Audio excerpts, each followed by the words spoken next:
الحمد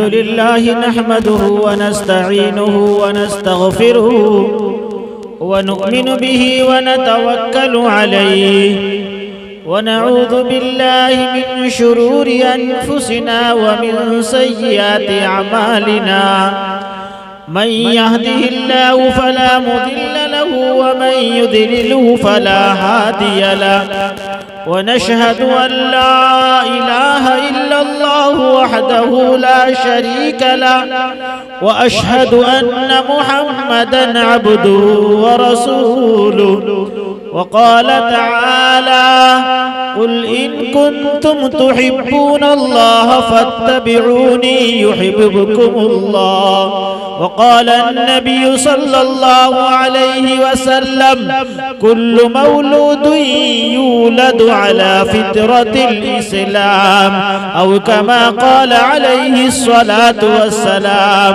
بارك الله لنا ولكم في القرآن العظيم ونفعنا وإياكم بالآيات والذكر الحكيم. إنه تعالى جواد كريم ملك بر رؤوف رحیم. محترم حضرات، زیادہ دیر بات نہیں کروں گا، 10-15 منٹ کے اندر اپنے بات کو ختم کروں گا. حضرت اقدس مولانا افسر صاحب دامت برکاتہم عالیہ کا حکم ہے، اس لیے میں بیٹھ گیا، ورنہ میں یہ چاہ رہا تھا کہ حضرت مفتی صاحب بھی دعا کرا دیں اور بات کو ختم کر دیں، لیکن ان کا حکم تھا. میں آپ حضرات کے سامنے بیٹھ گیا ہوں. دعا فرمائے اللہ تبارک و تعالی مجھے کہنے سننے سے زیادہ عمل کی توفیق عطا فرمائے، اور اللہ تبارک و تعالی آپ لوگوں کو بھی عمل کرنے کی توفیق عطا فرمائے. آج اس موقع میں جو ہم جمع ہوئے ہیں، یہ عقیقہ کے موقع ہے، بچوں کے عقیقہ کے دن ہم لوگ جمع ہوئے ہیں. پیارے نبی کریم صلی اللہ علیہ وسلم کا یہ سنت ہے. پیارے نبی کریم صلی اللہ علیہ وسلم نے فرمایا ہے، ارشاد فرمایا ہے کہ جب بچہ پیدا ہو جائے اور 7 دن کا ہو جائے تو ماں باپ کو چاہیے اس کا عقیقہ کریں، اس کے لیے صدقہ کریں. اللہ کے پیارے نبی کریم صلی اللہ علیہ وسلم نے ارشاد فرمایا ہے جب لڑکا پیدا ہو تو اس کے لیے 2 بکری یا 2 بکرا اس کے عقیقہ کے لیے کریں، عقیقہ دیں. اور اگر لڑکی پیدا ہو تو اس کے لیے 1 بکری یا 1 بکرا اس کے لیے عقیقہ کریں. اور عقیقہ کرنے سے پیارے نبی نے فرمایا ہے جب ماں باپ عقیقہ کسی بچے کا کرتے ہیں تو گویا بچے کو اللہ کے نبی کریم صلی اللہ علیہ وسلم نے ارشاد فرمایا کہ گویا بچے کو اللہ کے سپرد کر دیتے ہیں، اللہ کو دے دیتے ہیں، اللہ کے پاس گرہن رکھ دیتے ہیں، اللہ کے پاس امانت رکھ دیتے ہیں. پیارے نبی نے فرمایا جب بچوں کا عقیقہ ہو جائے، جب بچوں کا عقیقہ کر دیا جائے، پھر بلا، پھر مصیبت، پھر پریشانی بچے کے قریب نہیں آتے ہیں، بچے کے قریب نہیں آتے ہیں. آپ آزما کے دیکھنا، اگر کوئی بچہ بار بار بیمار ہوتا ہو، کوئی بچہ بار بار بیمار ہوتا ہو، اس کو بخار ہوتا ہو، اس کو ٹھنڈا ہوتا ہو اور وہ بار بار پریشانیوں کی شکار ہوتا ہو، اس بچے کا آپ عقیقہ کر دیجئے، اس بچے کا آپ عقیقہ کر دیجئے. آپ کی عقیقہ کے بعد وہ بچہ شفا یاب ہو جاتا ہے، وہ بچہ اچھا ہو جاتا ہے. یاد رکھیے جس بات کی طرف حضرت مفتی صاحب نے بیان کیا کہ سنت ہے، ہمارے سمجھ میں آئے یا نہ آئے، لیکن پیارے نبی کے سنت کو اپنانے سے دنیا میں بھی فائدہ ہے اور آخرت میں بھی فائدہ ہے. اللہ کے نبی نے فرمایا ہے کہ جب بچے کا عقیقہ کیا جائے، عقیقہ کرنے کے بعد اس کے سر میں جو بال ہوتے ہیں اس کے بال کو منڈوا دیا جائے، بال کو بنا دیا جائے، اور بال کو بنانے کے بعد ایک اس کو وزن کیا جائے، اتنے وزن کا چاندی صدقہ کر دیا جائے یا چاندی کے مقدار کا پیسہ صدقہ کر دیا جائے. یہ اللہ کے نبی نے ارشاد فرمایا ہے. میرے محترم بزرگوں دوستو، اللہ کے نبی پوری دنیا کے لیے رحمت للعالمین بن کر آئے تھے. اللہ کے نبی پوری دنیا کے لیے لیے آئیڈیل بن کر آئے تھے، اللہ کے نبی پوری دنیا کے لیے رہبر بن کے آئے تھے، اللہ کے نبی پوری دنیا کے لیے امیر بن کر آئے تھے۔ اللہ کے نبی نے جو کہا ہے وہ آج بھی سچ تھا، اور 1400 سال پہلے بھی وہ سچ تھا، اور یہ امت مسلمہ اگر اس کو مانے گی، اس کو اپنائے گی، قیامت تک کے لیے وہ امت مسلمہ کامیاب بنے گی، کامیاب رہے گی۔ اللہ کے نبی کا ایک ایک بات کما حق و سچ ہے، کما حق و حق ہے۔ اللہ کے نبی نے ایک زمانے میں صحابہ کرام رضوان اللہ تعالی علیہم اجمعین کو مسواک کی فضیلت بیان کی تھی۔ صحابہ کرام رضوان اللہ تعالی علیہم اجمعین مسواک کرتے تھے۔ کتاب کے اندر ہے، سیرت کے کتاب کے اندر ہے، تاریخ کے کتاب کے اندر ہے، ایک بار مسلمان کسی کافر و مشرک سے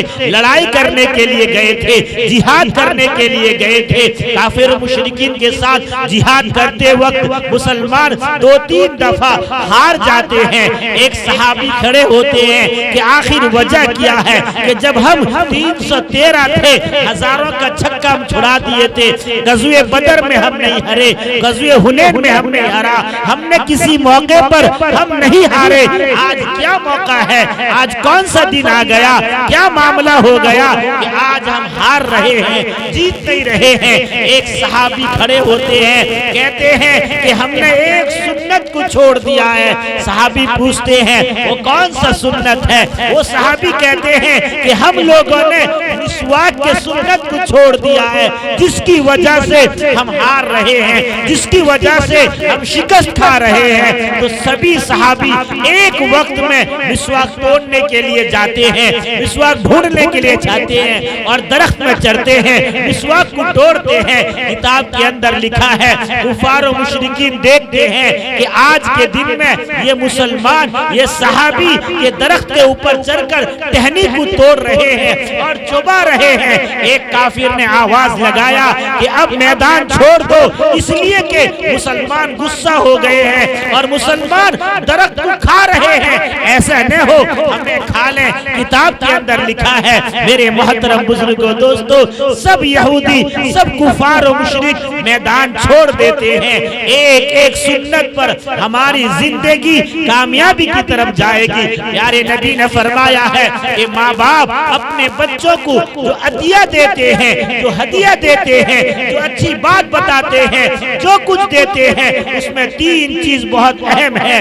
پہلا چیز یہ ہے، پیارے نبی نے فرمایا کہ جب بچہ پیدا ہو اس کے لیے عقیقہ کریں، اور جب بچہ بڑا ہو اسے اچھا تعلیم دیں، اسے ہدایت کا راستہ بتائیں، اسے کلام پاک سکھائیں، اسے کلام پاک پڑھائیں، اسے نماز کی طرف بھیجیں۔ پھر اللہ کے نبی نے فرمایا کہ تیسری بات یہ ہے کہ جب بڑا ہو جائے اچھے جگہ پر شادی کریں، جب بڑا ہو جائے اچھے جگہ پر شادی کریں۔ میرے محترم بزرگوں دوستو، پیارے نبی نے فرمایا ہے کہ کل مولود یولد علی فطرت الاسلام، جس کو مفتی صاحب نے بیان فرمایا کہ ہر بچہ اپنے اسلام کے فطرت میں پیدا ہوتا ہے، اور وہ چاہے کافر کے گھر میں ہو، چاہے وہ مشرک کے گھر میں ہو، چاہے وہ یہودی کے گھر میں ہو، وہ اسلام کی فطرت میں پیدا ہوتا ہے۔ لیکن جس کا باپ جیسا ہوتا ہے، اس کی ماں جیسی ہوتی ہے، اس کو اس سانچے میں ڈھال دیتے ہیں۔ اللہ کے نبی نے فرمایا یہ جھوٹ ہو نہیں سکتا۔ اللہ کے نبی کہتے ہیں اگر کوئی کافر گھر میں پیدا ہوتا ہے وہ مسلمان ہے، یہودی کے گھر میں پیدا ہوتا ہے وہ مسلمان ہے، اگر کوئی نصرانی کے گھر میں پیدا ہوتا ہے وہ مسلمان ہے، لیکن ہاں اس کا باپ جیسا ہوتا ہے اس کو ویسا ہی بنا دیتا ہے۔ ایک بار ایک موقع پر ایک بہت بڑے اللہ والے تقریر کر رہے تھے، اس تقریر میں میں بھی موجود تھا کہ اسی حدیث کو جب یہ حدیث امریکہ کے ڈاکٹروں کے پاس پہنچا کہ ہر بچہ مسلمان کے فطرت میں پیدا ہوتا ہے، تو ایک ڈاکٹر نے اعتراض کیا کہ بھائی ہمارے گھر میں بچہ پیدا ہوگا اور میں یہودی ہوں اور میں یہودی ہوں، میں اللہ کو نہیں مانتا، میں نبی کو نہیں مانتا، میں قرآن کو نہیں مانتا، میں نماز کو نہیں مانتا، پھر میرا بچہ مسلمان بن کے کیسے پیدا ہوگا؟ اس کو چیلنج کیا گیا۔ چیلنج کرنے کرنے کے لیے ان ڈاکٹروں نے ایک یہ اپنایا، ایک راستہ یہ اپنایا، ایک طریقہ یہ اپنایا کہ انہوں نے کہا کہ 2020 میں جتنے بچے پیدا ہوں گے ہم 20 بچوں کو پکڑیں گے اور ان کے ماں باپ سے لے آئیں گے، لے کر آنے کے بعد ان بچوں کو ایک بڑا ICU بنائیں گے، ایک بڑا ہال بنائیں گے اور ان بچوں کو اس ہال کے اندر رکھ دیں گے۔ رکھنے کے بعد وہ بچے نہ کسی ماں باپ سے ملاقات کریں گے، نہ کوئی بھائی بہن سے ملاقات کریں گے، نہ دادا دادی سے ملاقات کریں گے، نہ نانا نانی سے ملاقات کریں گے، کسی سے ملاقات نہیں کریں گے۔ ان بچوں کو اگر ہمیں کھانا دینا ہوگا وہ مشین کے ذریعہ سے دیں گے، ان بچوں کو پانی پلانا ہوگا تو مشین کے ذریعہ سے کریں گے، ان بچوں کو دوا کھلانا ہوگا تو ہم مشین کے ذریعہ سے کریں گے۔ صرف معمور کے لیے، دیکھ بھال کے لیے ایک ڈاکٹر کو متعین کیا گیا کہ یہ ڈاکٹر اس حال کے اندر جائے گا، یہ ڈاکٹر اس آفس کے اندر جائے گا، یہ ڈاکٹر وہ ICU کے اندر جائے گا، صرف بچوں کو دیکھے گا بچے صحیح سالم ہے یا نہیں، بچے اچھے سے ہیں یا نہیں، بچے تندرستی کے ساتھ میں ہے یا نہیں۔ بات مکمل ہو گئی، 20 بچے کو لایا گیا، ICU کے اندر رکھا گیا، اس حال کے اندر رکھا گیا، صرف یہ دیکھنے کے لیے کہ بچہ کہ جب بچپن کے اندر ماں باپ کا اثر کتنا لیتا ہے۔ اگر ہم بچے کو 2 سال رکھیں گے، 3 سال رکھیں گے، جب بچہ بولنا شروع کرے گا ہم دیکھیں گے بچہ کیا کہتا ہے، بچہ کس کو پکارتا ہے۔ میں آپ کو بہت دور کا بات نہیں کہہ رہا ہوں، قریب زمانے کا بات ہے، غالباً 10 یا 15 سال کا بات ہے کہ امریکہ کے ڈاکٹروں نے ایسا کیا۔ ایسا کرنے کے بعد بچوں کو رکھا گیا، ICU کے اندر رکھا گیا۔ رکھنے کے بعد جب 4 سال ہو گیا، 4 سال کے بعد بچے چلنے لگے، آپس میں کھیلنے لگے، آپس میں بات کرنے لگے، پھر ڈاکٹروں نے بہت سارے ڈاکٹروں کو جمع کیا۔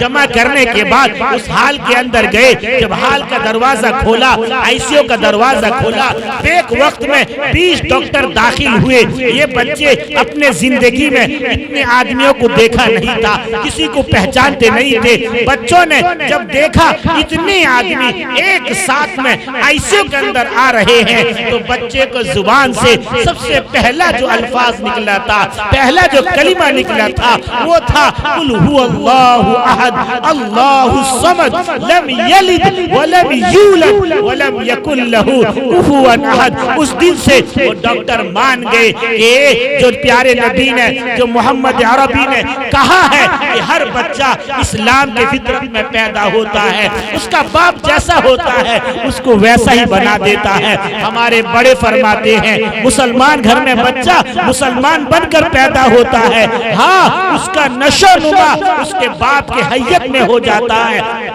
باپ اگر نمازی ہوتا ہے بیٹا نمازی ہوتا ہے، باپ اگر دیندار ہوتا ہے بیٹا دیندار بنتا ہے، باپ اگر صوم و صلات کا پابند ہوتا ہے بیٹا صوم و صلات کا پابند ہوتا ہے، باپ اگر نیک ہوتا ہے بیٹا نیک ہوتا ہے۔ ہمارے بڑے فرماتے ہیں، ہمارے بڑوں نے فرمایا ہے کہ ماں باپ کا اثر بچوں پر 90% پڑتا ہے، 10% وہ باہر سے لیتا ہے، 10% وہ باہر کا عکس کرتا ہے، ورنہ پورا رول، ورنہ پورا ماڈل وہ ماں باپ کی طرح ہوتا ہے۔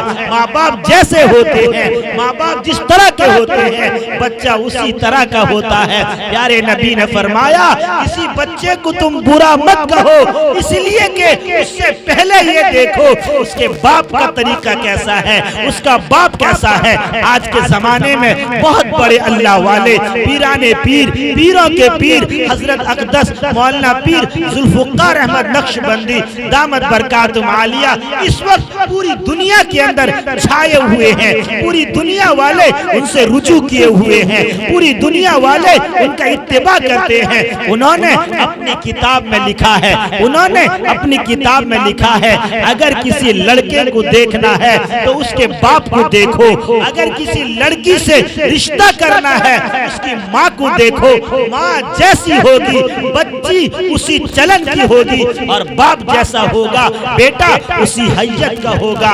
میرے محترم بزرگوں دوستو، اللہ نے دنیا میں اسلام کے بعد سب سے بڑا نعمت ہمیں اولاد دیا ہے، ہمیں اولاد دیا ہے۔ اولاد کے قدر کے لیے یہ نہیں ہے کہ ہم نے اولاد کے لیے جائیداد جمع کر دیا، ہم نے اولاد کے لیے مال جمع کر دیا، ہم نے اولاد کے لیے بلڈنگیں بنا دیا، ہم نے اولادوں کے لیے رقم جمع کر دیا۔ نا نا، اللہ کل یہ نہیں پوچھیں گے کہ تم نے اولادوں کے لیے کیا جمع کیا تھا، اللہ یہ پوچھیں گے کہ تم نے اولادوں کو کیا سکھایا تھا۔ اخیر میں ایک واقعہ کہہ کر میں اپنی بات کو ختم کروں گا۔ حضرت عمر رضی اللہ تعالی عنہ کا زمانہ ہے۔ حضرت عمر کے بعد میں پیارے نبی نے ارشاد فرمایا تھا، لو کان نبیا بعدی لکان عمر، اگر میرے بعد نبی کا دروازہ کھلتا، میرے بعد کوئی نبی آتا، میرے بعد کوئی نبی پیدا ہوتا تو اللہ عمر کو نبی بناتے، اللہ عمر کو نبی بناتے، اللہ عمر کو نبی بناتے۔ یہ میرے پیارے نبی نے فرمایا ہے۔ اللہ اکبر۔ عمر رضی اللہ تعالی عنہ کا زمانہ ایک نرالا زمانہ تھا، ایک نرالا زمانہ تھا، ایسا زمانہ تھا، ایسا زمانہ تھا کہ اس کے کون کون سے بات کو آپ حضرات کے سامنے میں رکھوں، کون کون سے بات کو آپ حضرات کے سامنے میں رکھوں۔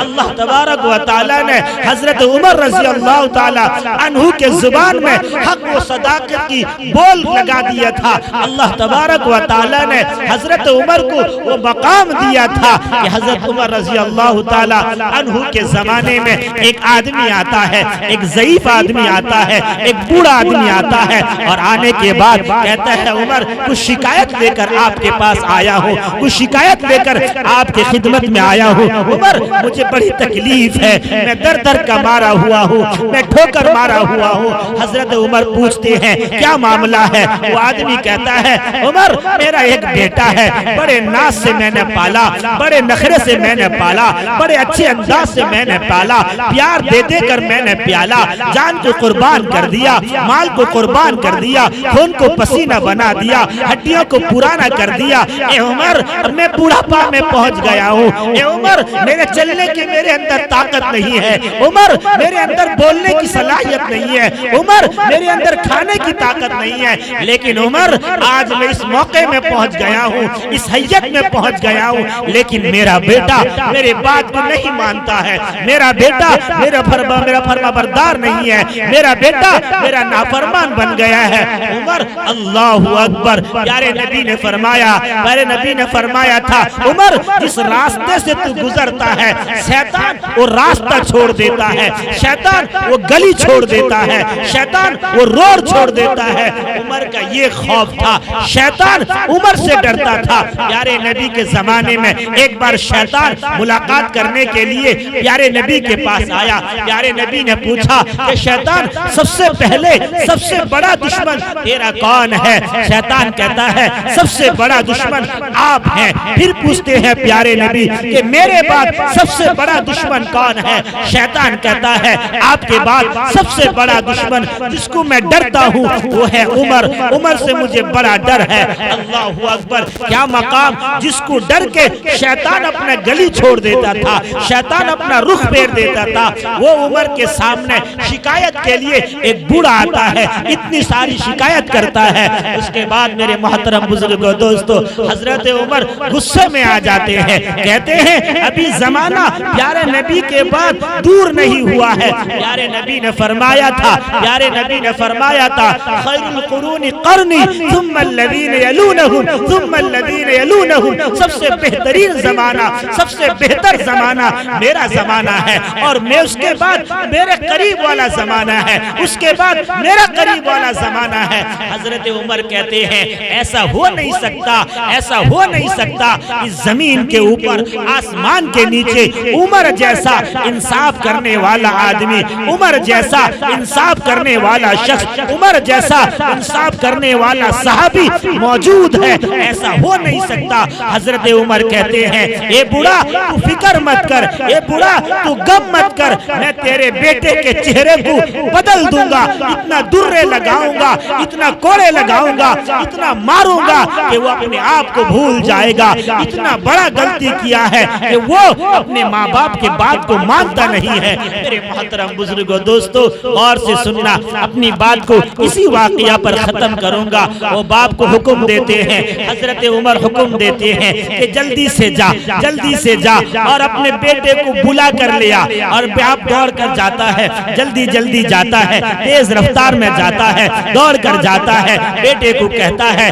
بیٹا حضرت عمر تجھے بلائے ہیں، تو آجا، حضرت عمر تجھے بلائے ہیں، میں نے تیری شکایت حضرت عمر سے کر دیا ہوں، میں نے تیری شکایت حضرت عمر سے کر دی ہے۔ بیٹا سمجھ جاتا ہے اللہ اللہ، وہ عمر کا انصاف مشہور تھا، جس نے اپنے بیٹے کو قصوروار پانے کی وجہ سے جب درہ مارے بیٹے کا انتقال ہو گیا، انتقال کے بعد 20 کوڑے باقی تھے، حضرت عمر نے اپنے بیٹے کے قبر پر جا کر پھر 20 کوڑے لگائے۔ وہ عمر انصاف کا بادشاہ، انصاف کرنے والا، وہ عمر بلایا ہے۔ بیٹا سمجھ جاتا ہے اب میرا خیر نہیں ہے، اب عمر مجھے بہت ماریں گے، دل میں سوچتے سوچتے آتا ہے، دور سے دیکھتا ہے عمر کے ہاتھ میں درہ ہے، عمر کے ہاتھ میں کوڑا ہے، عمر کے ہاتھ میں چابک ہے، سمجھ جاتا ہے عمر بولنے سے پہلے، عمر زبان کھولنے سے پہلے مجھ پر وار کر دیں گے۔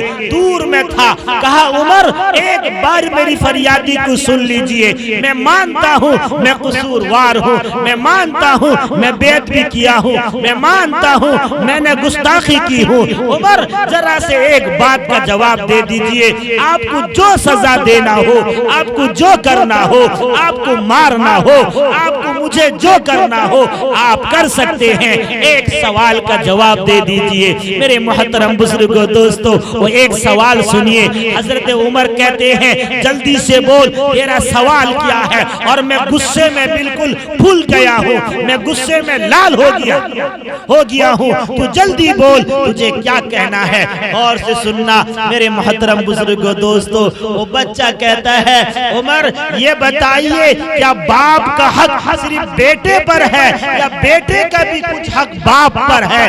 حضرت عمر جب یہ جملہ سنتے ہیں، سنتے ہی کہتے ہیں نانا دونوں کا حق ہے، جس طرح باپ کا حق اولادوں پر ہے اسی طرح اولادوں کا حق بھی باپ پر ہے۔ وہ کہتا ہے کہ عمر یہ بتائیے کہ باپ کا حق تو اولادوں پر ہے، اولاد کا حق باپ پر کیا ہے ہمیں معلوم نہیں۔ حضرت عمر کہتے ہیں 3 بات کہتے ہیں کہ بیٹا سن، سب سے پہلے یہ ہے کہ جب تو پیدا ہو تو پیدا ہو تیرا باپ اچھا نام رکھے۔ وہ وہیں سے کھڑا ہو کر کہتا ہے عمر میرا باپ نے میرا نام اچھا نہیں رکھا ہے، میرا باپ نے میرا نام اچھا نہیں رکھا ہے۔ پھر کہتا ہے عمر یہ بتائیے دوسرا حق کیا ہے، دوسرا حق کیا ہے؟ حضرت عمر کہتے ہیں جب تو چلنے کے قابل ہو گیا ہوگا، جب تو بولنے کے قابل ہو گیا ہوگا، جب تو دوڑنے کے قابل ہو گیا ہوگا، جب تو سمجھنے کے قابل ہو گیا ہوگا، تو تیرے ماں باپ تجھے کلام پاک سکھائیں گے، تیرے ماں باپ تجھے دین سکھائیں گے، تیرے ماں باپ تجھے نماز سکھائیں گے، تیرے ماں باپ تجھے شریعت سکھائیں گے۔ دور سے کہتا ہے عمر معاف کر دیجئے، میرا باپ نے کبھی مجھے مسجد نہیں بھیجا، میرا باپ نے کبھی مجھے کلام پاک نہیں سکھایا، میرا باپ نے کبھی مجھے صوم و صلاۃ کا پابند نہیں بنایا۔ حضرت عمر نظر کو نیچا کر لیتے ہیں، پھر دور سے کھڑا ہو کر کہتا ہے عمر تیسرا حق کیا ہے بتا دیجئے، تیسرا معاملہ کیا ہے بتا دیجئے۔ حضرت عمر کہتے ہیں جب تو جوان ہو گیا ہوگا، جب تو جوان کے دہلیز میں پہنچ گیا ہوگا تو تیرا باپ تیری شادی اچھے جگہ پر کرے گا، تیرا باپ تجھے اچھا دلہن لا کر دے گا، تیرا باپ تجھے اچھا بیوی لا کر دے گا۔ وہ کہتا ہے عمر میرا باپ نے ایسے گھر میں شادی کر دیا ہے، میرا باپ نے ایسے گھر میں شادی کر دی ہے جو میرا جینا دو بھر ہو گیا ہے، میرا جینا دو بھر ہو گیا ہے۔ حضرت عمر باپ کی طرف دیکھتے ہیں، غور سے سننا میرے آخری جملے کو، حضرت عمر باپ کی طرف دیکھتے ہیں اور دیکھنے کے بعد کہتے ہیں اے اللہ کا بندہ تو نے زہر کا درخت لگایا ہے اور زہر کے درخت میں کبھی سیب نہیں پھلتا، زہر کے درخت میں کبھی انگور نہیں پھلتا،